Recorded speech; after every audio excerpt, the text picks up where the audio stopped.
تو بچوں، آج جو ہم آپ کو کہانی سنائیں گے وہ ہے، اس کا عنوان ہے ڈیول آف جلال آباد، یعنی جلال آباد کا شیطان ہے۔ وہ ہے مشہد کے ایک مصور ریحان مشہدی کے بارے میں۔ ریحان مشہدی ایک بہت بڑے مصور تھے، ان کی تصویریں جیتی جاگتی تھیں۔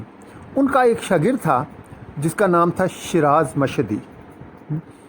یہ دونوں مشہد میں رہنے کی وجہ سے مشہدی کہلاتے تھے، ورنہ مشہدی کوئی خاندان نہیں ہے۔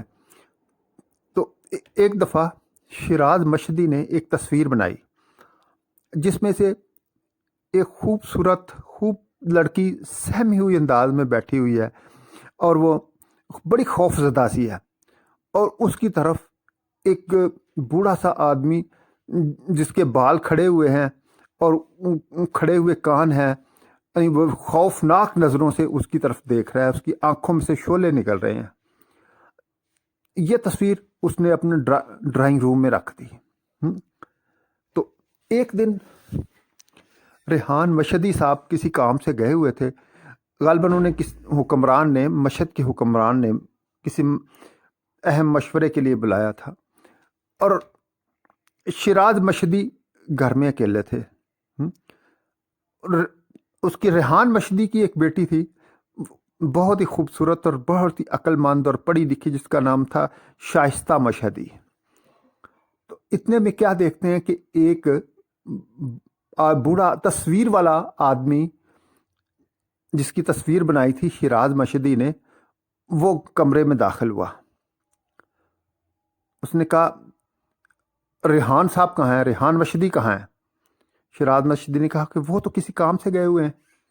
کہ اچھا، جب آئیں تو ان سے کہہ دینا کہ نواب آف جلال آباد آئے تھے۔ دراصل میں شائستہ کا ہاتھ مانگنے آیا ہوں، یعنی شائستہ سے شادی کرنا چاہتا ہوں۔ اب ریحان تو وہاں تھے ہی نہیں، انہیں تو پتہ ہی نہیں تھا۔ اب شیراز نے بڑا خوفزدہ انداز میں اس کی طرف دیکھا تو وہ کانپ کے رہ گیا کہ عجیب مخلوق تھی، شاید وہ انسان ہی نہیں تھا جو ہے۔ اتنے میں جو نواب آف جلال آباد کمرے سے باہر نکل گیا، اور شیراز نے باہر نکل کے دیکھا تو باہر کوئی بھی نہیں تھا۔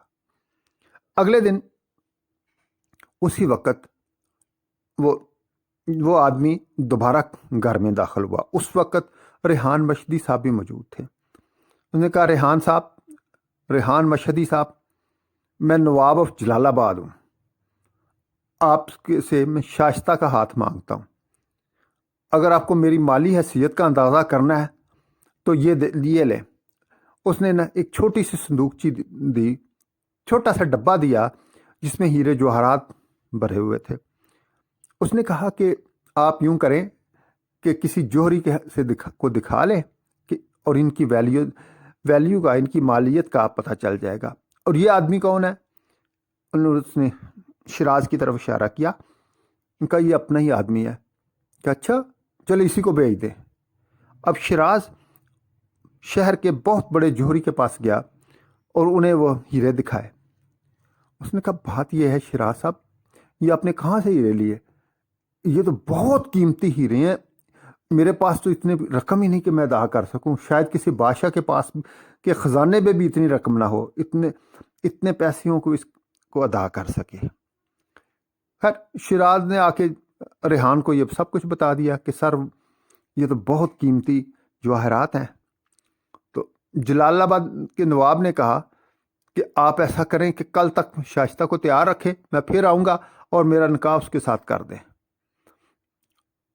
اب وہ خوف زدہ، دونوں اتنے خوف زدہ تھے نا، یعنی ریحان اور شیراز، کہ اس کو کوئی جواب ہی نہ دے سکے نا۔ اس کے بعد ایسا ہوا کہ نیکسٹ ڈے، اگلے دن، وہ آدمی جو جلال آباد کا نواب کہلاتا تھا وہ آیا، اور اس کے ساتھ ایک مولوی ٹائپ کا آدمی تھا۔ اس نے کہا کہ یہ آپ میرا شائستہ سے نکاح کر دیں۔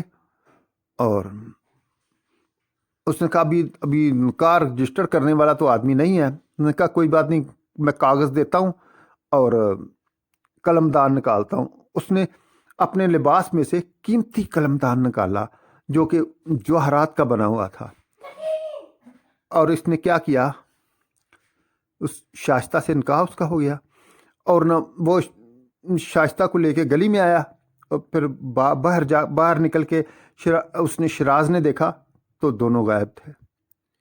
اب سے جانے کے بعد وہ بہت ڈرے کہ کیا ہوا، یا خدایا یہ کون سی مخلوق تھی، کون تھا جو شائستہ کو لے کے غائب ہو گیا۔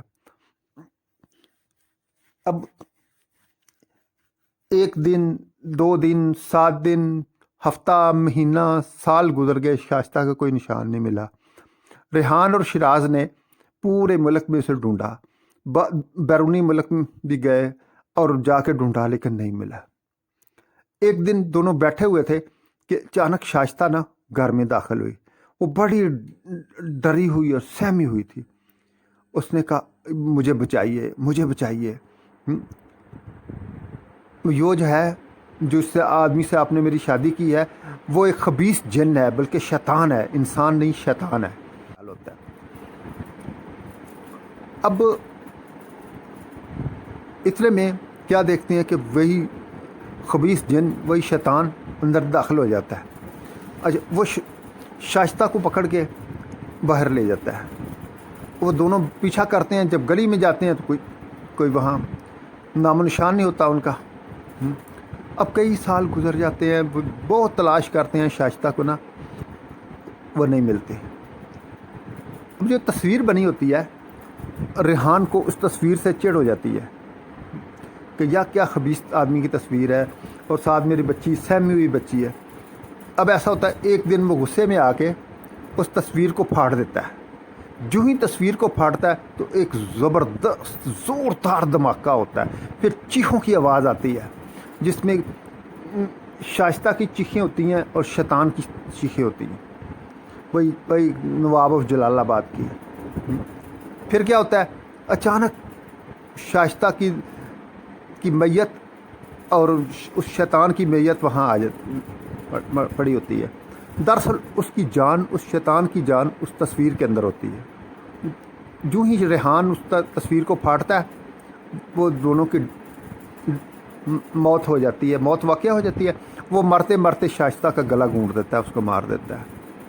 اس طرح دونوں کی میتیں آ جاتی ہیں۔ ریحان پہ برا اثر ہوتا ہے، وہ اپنے دماغ سے جاتا ہے، یعنی پاگل ہو جاتا ہے، اور شیراز یہ سب کچھ دیکھ رہا ہوتا ہے لیکن کچھ نہیں کر سکا ہوتا۔ پھر ایسا ہوتا ہے شیراز اسی طرح کی اور تصویر ایک بناتا ہے اور وہ تصویر وہیں رکھ دیتا ہے۔ وہ کئی سال صدیوں اس گھر میں پڑی رہی، پھر وہ میوزیم میں چلی گئی۔ آج کل وہ لندن کے میوزیم میں تصویر موجود ہے۔ تو بچوں، یہ تھی آج کی کہانی۔